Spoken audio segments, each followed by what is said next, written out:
2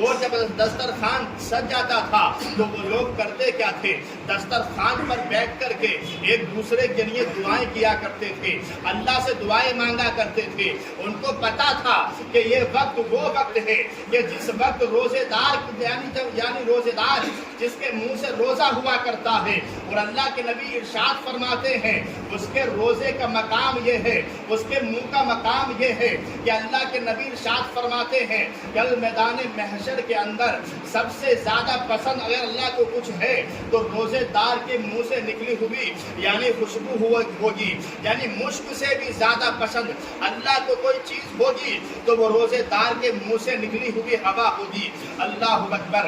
آپ دیکھیں جب یہ چیز اللہ کے نبی کی حدیث سامنے ہے، وہ لوگ دسترخوان بچھا کر کے بیٹھ جاتے 20 منٹ پہلے یا 10 یا 15 منٹ پہلے اور اللہ سے باتیں کیا کرتے تھے، اللہ سے دعائیں مانگا کرتے تھے، گڑ گڑا کر کے دعائیں مانگتے تھے۔ انہیں معلوم تھا یہ وہ وقت ہے جس وقت دعا کبھی رد نہیں ہوتی ہے، اللہ تبارک و تعالیٰ اس وقت کی دعا جلدی قبول فرما لیتا ہے۔ اللہ اکبر۔ اس طریقے کو ہم نے چھوڑ دیا۔ آج ہم اینڈ ٹائم پر بیٹھتے ہیں اور اگر کہا جائے آؤ 5 منٹ رہ گئے بیٹھ جاؤ، تھوڑی دیر دعا کر لیتے ہیں۔ گھر میں ماں کہتی ہو، گھر میں باپ کہتا ہو بیٹے آ جاؤ، مگر بیٹا جب موبائل میں لگا ہوتا ہے تو دیکھتا ہے ٹائم کہ ابھی تو 10 منٹ ہے، ابھی تو 5 منٹ ہے۔ رونا اس بات کا نہیں ہے کہ بیٹا موبائل کے اندر کھو چکا ہے، بیٹا نہیں کھویا ہے۔ آج کل کے دور میں باپ بھی موبائلوں کے اندر کھو چکے ہیں۔ اللہ اکبر۔ یہ پاک مہینہ ہمیں میسر آیا ہے جسے یعنی اللہ کے نبی ارشاد فرماتے ہیں الصوم لی وانا اجزی بہ، اللہ فرماتا روزہ میرے لیے ہے اور میں خود اس کی جزا ہوں یا میں خود اس کی جزا دوں گا۔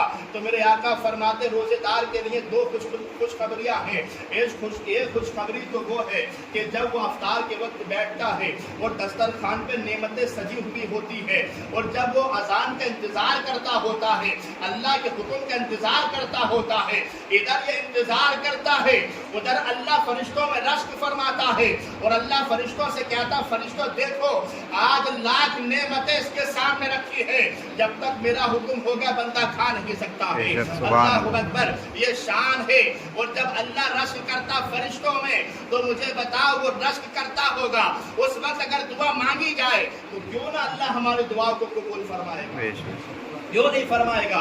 فرمایا ایک خوشخبری تو یہ ہے کہ انسان جب افطار کے وقت بیٹھتا ہے اور جب اذان ہوتی ہے اور جب وہ روزہ افطار کرتا ہے اس کا ایک الگ ہی انداز ہوتا ہے، اس کو ایک الگ ہی مزہ آتا ہے۔ اور دوسری خوشخبری میرے آقا ارشاد فرماتے ہیں کل میدان محشر کے اندر یہ روزے دار جو دنیا میں روزے سے رہا، جس نے اپنی ساری زندگی یعنی رمضان کے روزوں کو قضا نہیں کیا ہے، اللہ کے نبی ارشاد فرماتے ہیں کل میدان محشر میں اللہ تبارک و تعالیٰ کے ارشاد کے مطابق اللہ نے جو فرما دیا اس کے مطابق اللہ فرمائے گا میرے حبیب جس نے میرے لیے روزہ رکھا ہے آج سارے حجابات ہٹا دیے جائیں اور میرا براہ راست روزے دار کو دیدار کرا دیا جائے۔ سبحان اللہ۔ کتنی خوشخبری ہے یہ! خوشخبری کم ہے کہ اللہ تبارک و تعالیٰ روزے دار کو دیدار کرائے گا، یہ بہت بڑی بات ہے۔ اللہ اکبر۔ اب دیکھیے گا ایسے پاک مہینہ ہمیں اللہ نے میسر فرمایا ہے، یہ ایسا مہینہ ہے آج دیکھیں ہم اور آپ بڑی غنیمت ہے اور اللہ کا بڑا احسان ہے کہ ہم آج مسجدوں میں بیٹھے ہیں، عالی شان ہمارے پاس مسجد ہے، آج اے سی بھی لگی ہوئی ہے، آج پنکھے بھی لگے ہوئے ہیں، آج سارا کچھ میسر مسجدوں کے اندر سب کچھ ہے، مگر کمی ہے تو اللہ کی عبادت کی کمی ہے، اگر کمی ہے تو اللہ کی بندگی کی کمی ہے، اگر کمی ہے ہمارے پاس تو اللہ کو راضی کرنے کے ہمارے پاس طریقے نہیں آئے۔ ہم نے دنیا کو تو راضی کر لیا ہے، مگر ایک بات اور ذہن نشین رکھتے چلیں میرے دوستوں عزیزوں، اور ایک بات اور ذہن یہ بھی رکھیں ہر نشتر چبانے والا انسان دشمن نہیں ہوتا ہے۔ آپ دیکھیں کہ جب انسان کو اللہ تبارک و تعالیٰ نے پیدا کیا، آج ہمیں یہ ساری چیز میسر کی گئی، ہمارے پاس مسجدیں ہیں، ہمارے پاس پنکھے ہیں، ہمارے پاس ایسیاں بھی ہیں، تمام چیزیں میسر ہیں، مگر آپ دیکھیں ان مرد مجاہد کو، وہ لوگ جو فلسطین کے اندر جن کے پاس نہ مسجدیں ہیں، جن کے پاس نہ در و دیواریں ہیں، نہ جن کے پاس رہنے کی جگہ ہے، نہ جن کے پاس کھانے کا کوئی سامان ہے، مگر اس حال میں بھی، اس عالم میں بھی وہ لوگ چاہے پانی پی کر کے روزہ رکھے مگر وہ روزہ رکھتے ہیں، وہ چاہے تو کھجوریں کھا کے افطار کرے مگر وہ افطار کرتے ہیں، اور نماز کے لیے انہیں زمین کی ضرورت بھی نہیں ہے، اگر ملبہ پڑا ہے اس کے اوپر کھڑے ہو کر کے نماز پڑھ رہے ہیں۔ میں دیکھتا ہوں تو کہتا ہوں ان کے ایمان کو سلام ہے، آج ہمارے پاس مسجدیں ہیں، سارا کچھ ہے مگر ہمیں فرصت نہیں ہے۔ اللہ اکبر، اس میں بھی آتے ہیں کچھ وقت کے لیے مسجدوں میں آ کر کے مستی کری اور اپنے گھر چلے جاتے ہیں۔ ایسی مسجدوں سے، ایسی مستیوں سے، ایسی نمازوں سے بتاؤ فائدہ کیا ہے؟ تمہیں کیا لگتا ہے؟ تمہیں کیا معلوم ہے کہ یہ مسجدیں کیا ہیں؟ بتاؤ اپنے گھروں میں ایسی مستیاں کبھی کرتے ہو؟ چوراہے پر ایسی مستیاں کبھی کرتے ہو؟ دو گناہ ہیں، ایک تو اپنی خود کی نماز خراب کرتے ہیں، پھر دوسرے کی نماز بھی خراب کرتے ہیں۔ اور یاد رکھیں ہمیں اپنا حساب دینا ہے کل میدان محشر میں، تو دوسرے کا حساب کیسے دو گے جس کی نماز ہم خراب کرتے ہیں؟ بات یہ نہیں ہے کہ ہم چھوٹے بچے ہیں یا ہم ابھی نادان ہیں یا ہم سمجھتے نہیں ہیں۔ یاد رکھیں پہلے کے زمانے کے لوگ کے مطابق آج کل کے بچے زیادہ سمجھدار ہیں۔ پہلے کے لوگ 20 سال میں یا 30 سال میں جو سمجھ رکھتے تھے آج کل وہ بچے 20 سال میں سمجھ رکھتے ہیں۔ تو بتا دنیا سمجھی تم نے، اسلام کیوں نہیں سمجھا؟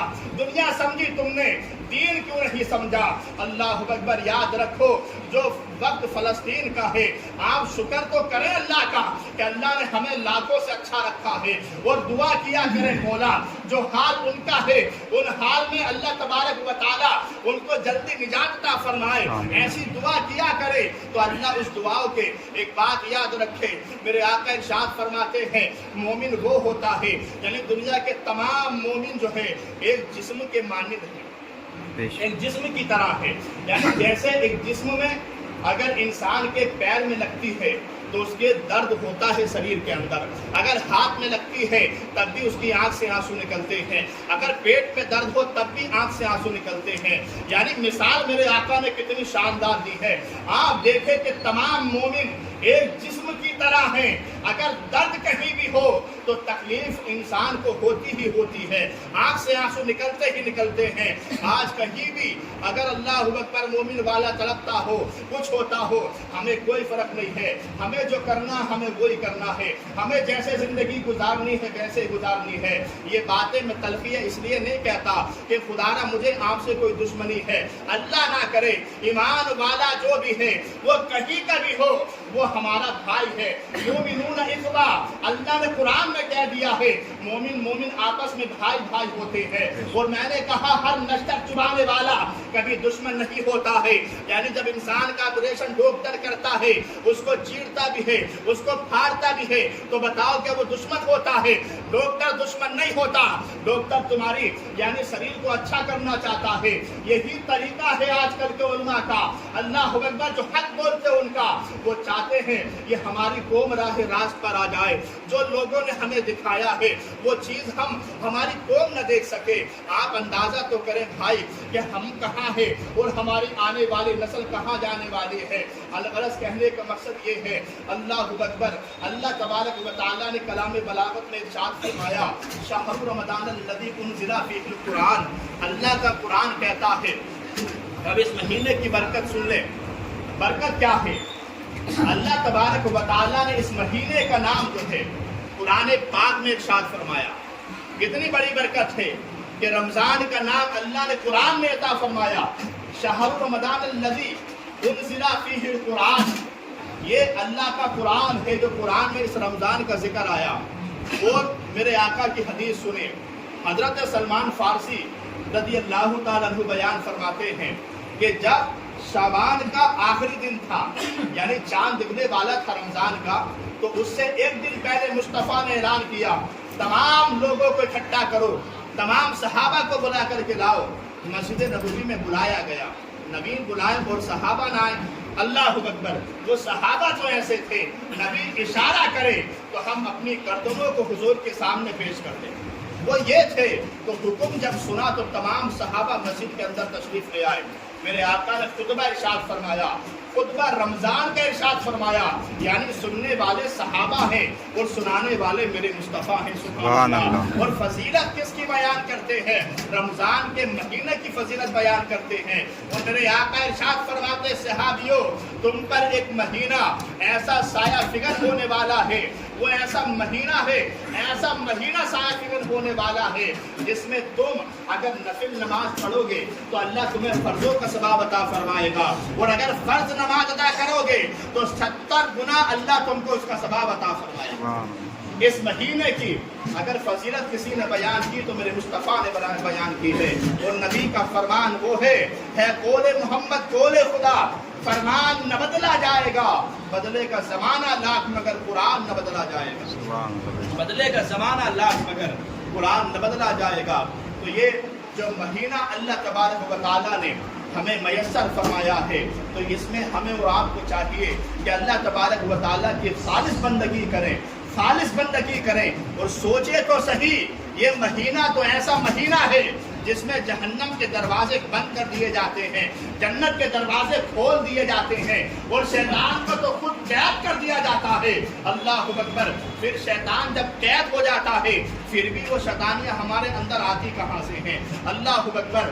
آپ اندازہ لگائیں کہ یہ مہینہ، اب یہ سنیں کہ اللہ تبارک و تعالیٰ کو یہ روزہ اتنا خاص کیوں ہے، اتنا پسند کیوں ہے، اور اتنا بڑا انعام اللہ نے ہمیں عطا کیوں فرمایا؟ اللہ نے کیوں کہا کہ روزہ میرے لیے ہے، میں اس کی جزا خود ہوں؟ نماز ہم پڑھتے ہیں، اللہ نے نہیں کہا نماز میرے لیے میں اس کی جزا ہوں، اللہ نے نہیں کہا روزہ یعنی زکوٰۃ میرے لیے ہے میں خود اس کی جزا ہوں، نہیں کہا اللہ نے میں اس کا بدلہ دوں گا، اللہ نے یہ بھی نہیں کہا کہ حج میرے لیے ہے اس کا بدلہ میں خود دوں گا، اللہ نے نہیں کہا، مگر کہا تو اللہ نے رمضان کے لیے کہا، روزے کے لیے کہا۔ اللہ فرماتا روزہ میرے لیے ہے میں خود اس کی جزا دوں گا۔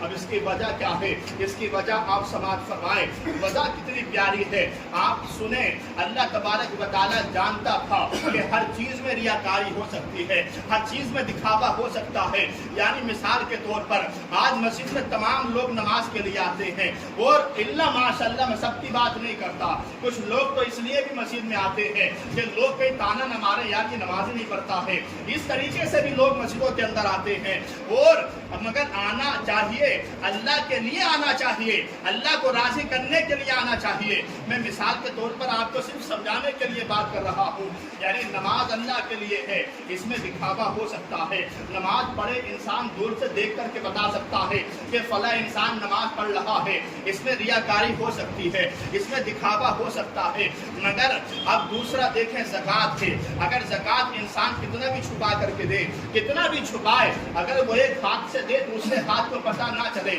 تو جو دے رہا ہے اس کو پتہ ہے، وہ جو لے رہا ہے اس کو پتہ ہے، زکوٰۃ بھی چھپ نہ سکی، یعنی یا تو دینے والا جانتا ہے لینے والا بھی جانتا ہے، دو جنے جانتے ہیں۔ تیسرا حج ہے، حج بھی انسان کرتا ہے، اس میں بھی ریاکاری ہو سکتی ہے، ہو سکتا ہے انسان یہ چاہتا ہو لوگ مجھے حاجی کہیں اس لیے میں حج کرنے جاتا ہوں، اس میں دکھاوا ہو سکتا ہے، مگر رمضان کا روزہ خدا کی قسم یہ روزہ ایسا بابرکت روزہ ہے، یہ ایسی عبادت ہے، اللہ ارشاد فرماتا ہے اگر تمہارے پاس میں بھی کھڑا ہے تم پہچان نہیں سکتے کہ روزے سے ہے یا نہیں ہے، اللہ اکبر، وہ بندہ جانتا ہے یا اس بندے کا خدا جانتا ہے، یہ راز و نیاز کے بات ہے، یعنی اس لیے اللہ فرماتا ہے روزہ میرے لیے ہے اور میں خود اس کی جزا عطا فرماؤں گا، خود جزا عطا فرماؤں گا۔ خدا کی قسم روزہ ایک ایسی عبادت ہے جو مخفی اللہ نے رکھا، مخفی چھپا ہوا، جس سے لوگوں میں ظاہر نہیں ہو سکتا، اس میں دکھاوا بھی نہیں ہو سکتا، اس میں ریاکاری بھی نہیں ہو سکتی، کیونکہ اس میں بندہ جانتا ہے یا بندے کا بنانے والا وہ خدا جانتا ہے۔ تو روزے کی آپ اہمیت کو سمجھیں اور روزہ رکھنے کی کوشش کیا کریں۔ وہ جو روزے رکھتے ہیں اللہ تبارک و تعالیٰ ان کے روزوں کو قبول فرمائے، مگر روزے رکھنے کے بعد بھی ایسے کام نہ کریں جو خلاف شرع ہیں، جن سے گناہ بنتے ہوں، یعنی خالی بھوکے پیاسے رہنا اور بھوک کاٹنا اور پورے دن وہی عادتیں